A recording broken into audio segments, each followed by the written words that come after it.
The city of Columbia was originally built as by the United States government in the 1890s as a sort of a floating World's Fair, something they could float from one corner of the earth to the other and demonstrate to the rest of the world the success of the American experiment. Think of the Statue of Liberty, but it can move around the world.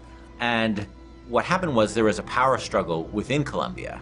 And this fellow who you'll sort of start to get a sense of in this demo, named Comstock, came into power in the city. And he had a bit of a different view. He had a more, extreme view of what the mission of America and the world is. And there were some people in the city who didn't like that. And that group was the Vox Populi.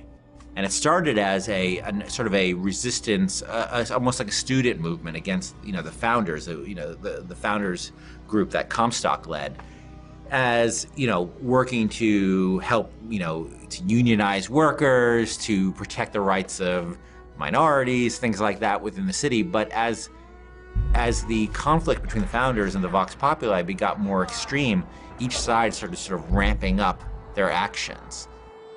And by the time you get to Columbia and you'll see the Vox Populi in the demo, the conflict is pretty extreme, and both sides have a bit of an attitude of, well, as long as we win, nothing else matters. And you encounter the founders last time and sort of got a sense of the dark side of them, and this time you'll encounter Daisy Fitzroy, who's the leader of the Vox Populi.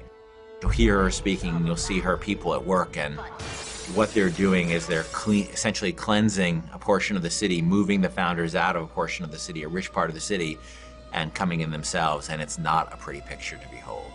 Sons of bitches! Monocle, what am I gonna do with that? Best if we don't draw attention to ourselves. Hey! It's just a postman. He didn't hurt anybody. It's DeWitt! It's DeWitt!